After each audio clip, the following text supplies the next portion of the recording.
Assalamualaikum warahmatullahi wabarakatuh. Kami dari kelompok 4. Di sini saya dan rekan saya akan mempresentasikan tentang mengenai OOP PHP. Kelompok kami terdapat 5 orang, di mana yang akan kami bahas yaitu yang pertama pengertian OOP yang akan dijelaskan oleh saya sendiri. Yang kedua, prinsip OOP yang akan dijelaskan oleh Seli Nurlaili dan Mala Restika. Kemudian ketiga dan keempat yaitu kelebihan dan kekurangan OOP yang akan dijelaskan oleh Romlah Fadilah. Yang kelima yaitu contoh yang akan dijelaskan oleh Ane Himatul Amalia. Yang terakhir yaitu kata kunci yang akan dijelaskan oleh Ayana Nur Aulia. Nah, yang pertama yaitu pengertian OOP. OOP adalah suatu pemrograman berorientasi objek. Tujuannya untuk mempermudah mengembangkan program yang dengan cara mengikuti model yang telah ada dalam kehidupan sehari-hari. Jadi, setiap pembagian-bagian dari suatu permasalahan adalah objek. Nah, objek itu sendiri merupakan gabungan dari beberapa objek yang lebih kecil lagi. Saya ambil contoh pesawat. Pesawat adalah sebuah objek. Pesawat itu sendiri terbentuk dari beberapa objek yang lebih kecil lagi seperti mesin, roda, baling-baling, kursi, dan lain-lain. Pesawat sebagai objek yang terbentuk dari objek-objek yang lebih kecil saling berhubungan, berinteraksi, berkomunikasi, yang saling mengirimkan pesan kepada objek-objek yang lainnya.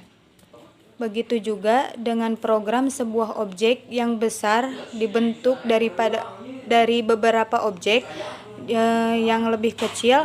Objek-objek itu saling berkomunikasi dan saling berkirim pesan kepada objek yang lainnya. Dan penjelasan yang selanjutnya diserahkan kepada rekan-rekan saya. Nah, setelah kita membahas pengertian dari OOP, sekarang kita akan membahas prinsip-prinsip OOP, di mana prinsip-prinsip OOP yang akan kita bahas ada 4 prinsip. Yang pertama yaitu encapsulation, yang kedua abstraction, yang ketiga inheritance, dan yang terakhir yaitu polymorphism. Prinsip OOP yang pertama yaitu encapsulation atau sering disebut juga pengkapsulan, yang pengertiannya yaitu konsep tentang pengikatan data atau metode berbeda yang disatukan atau dikumpulkan menjadi satu unit data. Prinsip OOP yang kedua yaitu abstraction, di mana pengertiannya yaitu menyembunyikan detail latar belakang dan hanya mewakili informasi yang diperlukan untuk dunia luar. Ekstensi adalah kemampuan untuk membentuk kelas baru yang memiliki fungsi turunan atau mirip dengan fungsi yang ada sebelumnya. Polymorphism adalah kemampuan salah satu pesan data untuk diproses lebih dari satu bentuk, ataupun secara umumnya ialah konsep di mana salah satu objek yang berbeda-beda dapat diakses melalui interface yang sama. Saya akan menerangkan kelebihan dan kekurangan OOP. Kelebihan OOP ada 3. Yang pertama, parallel development. Dengan membangun kelas secara tersendiri, komponen yang sudah dibentuk kemudian dapat digabung menjadi satu kesatuan. Yang kedua, reusable. Dengan menggunakan berbagai kelas yang telah kamu buat sebelumnya. Yang ketiga, scalability. Perkembangan dari program yang sudah ada menambahkan beberapa fungsi, objek, atau kelas lainnya akan jadi lebih mudah. Kekurangan OOP yaitu ada 4. Pertama, tidak efisien. Yang kedua, membutuhkan manajemen data yang ketat. Yang ketiga, kemungkinan duplikasi. Yang keempat, menggunakan memori lebih besar. Di sini saya akan mempresentasikan tentang contoh program OOP pada PHP. Di sini ada beberapa contoh. Yang pertama yaitu pembuatan kelas dalam OOP PHP. Di sini ada tag PHP-nya, kelas Fruit. Di dalam kelas Fruit ada properties dan method. Di dalam properties juga ada 2 variabel, yang pertama yaitu name, kedua color. method di dalamnya ada function set name, variable name. Jadi di sini fungsi dari nama yang ada di atas. Di sini tampilan outputnya hanya kosong karena di sini tidak ada nama yang diinput oleh kita sendiri. Kedua, ada contoh lagi. Contohnya seperti yang tadi, tetapi ini ditambah variabel apple new fruit, variabel banana sama dengan new fruit. Dan nantinya akan dipanggil variabel apple tersebut dan variabel banana, sehingga outputnya apple dan banana karena di sininya memanggil apple dan banana yang tadi telah diinput sendiri. Ketiga, ada contoh lagi. Di sini terdapat outputnya terdapat nama dan warna dari buah tersebut karena di sini misalkan variabel apple sama dengan new fruit, variabel apple tersebut mempunyai namanya apple kan.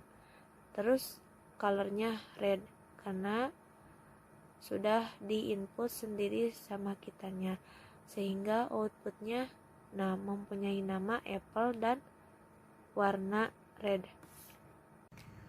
Di sini saya akan membuat contoh program OOP seperti tadi yang telah saya presentasikan. Kan di sini contohnya tadi kelas fruit. Coba saya ganti dengan kelas mahasiswa.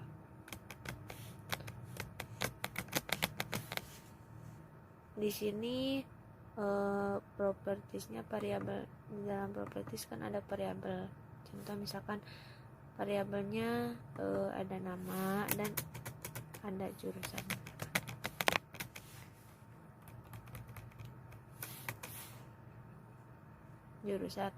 Ini metodenya masih sama, nama, ini nama, berarti ininya diganti sama jurusan.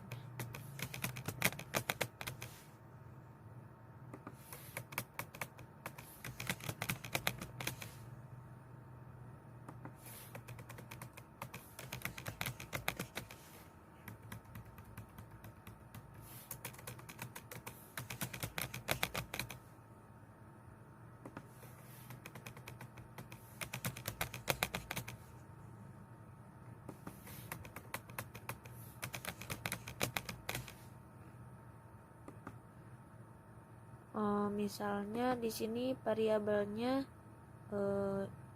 diganti sama nama mahasiswa saja, misalkan Ane berarti new mahasiswa di sini.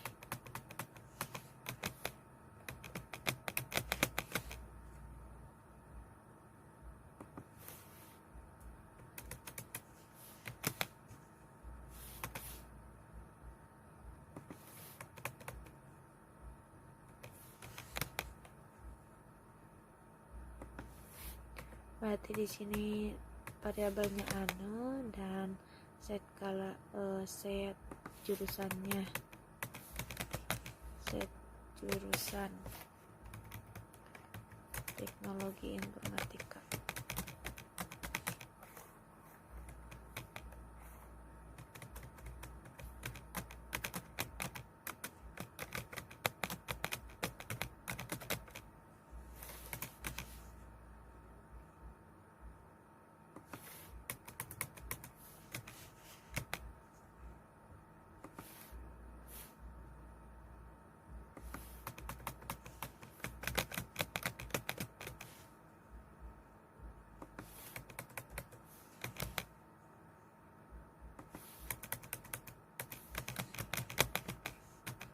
Saya save, saya coba lihat.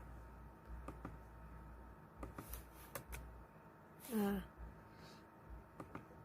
berarti ini kurang.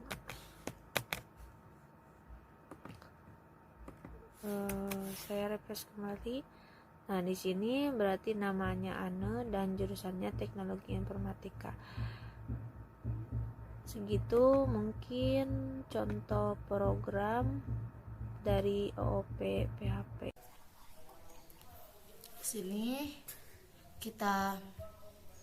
saya akan mempresentasikan contoh dari OOP PHP dengan kata kunci variable this. Yang mana di sini kita menggunakan kelas fruit ya. Di dalam PHP kita menggunakan kelas fruit. Oke, variable apple dengan new fruit sama dengan new fruit.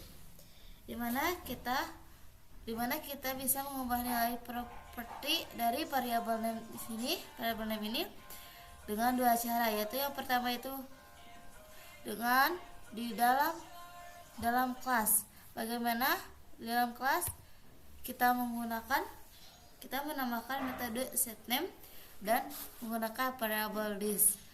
Oke, lihat di sini, lihat kelasnya, kelas fruit. Kita buat array, di dalam array lihat public variable name. Nah, di sini kita menggunakan fungsi dari setName. Dalam kurung isi setName tersebut kita ngambil dari mana? Yaitu dari variable name. Kita buat array lagi, yaitu dengan menggunakan variable this. Nah, this tersebut apa yang ada di variable tersebut, yaitu nama. Jadi variabel nama sini, nama sama dengan variabel nama. Oke, kita tutup arraynya. Nah, selain itu di luar kelas kita juga tambahkan variabel apple dan menambahkan setName. Tapi dari makan di dalam kelasnya itu diambil dari mana, yaitu variabel name ya. Nah, di sini setName-nya kita rubah, yaitu dari kata apple. Oke, yang kedua itu di luar kelas. Bagaimana di luar kelas? Sini, lihat. Kalau di luar kelas kita tidak menggunakan metode apa-apa, tapi di sini kita variable apple itu nama tersebut apa? Sama dengan kata apple. Terus kita contoh PHP menggunakan instance of. Instance of apa sih gunanya? Yaitu untuk memeriksa apakah suatu objek termasuk dalam kelas tertentu. Cara ceknya begini. Nah, contoh dari sini ya, saya gunakan variabel apple sama dengan new fruit. Jadi di sini kita tidak menggunakan kelas. Di sini untuk mengeceknya kita untuk membaca semua variabel apple dari new fruit sini dengan pardam variabel apple instead of fruit ya. Kita cek periksa apakah dari semua variabel apple itu termasuk dalam kelas dari fruit. Apabila outputnya true atau bold, maka benar di dalam suatu objek itu termasuk objek-objek tersebut itu termasuk ke dalam kelas tertentu. Sekian presentasi dari kami. Terima kasih. Wassalamualaikum warahmatullahi wabarakatuh.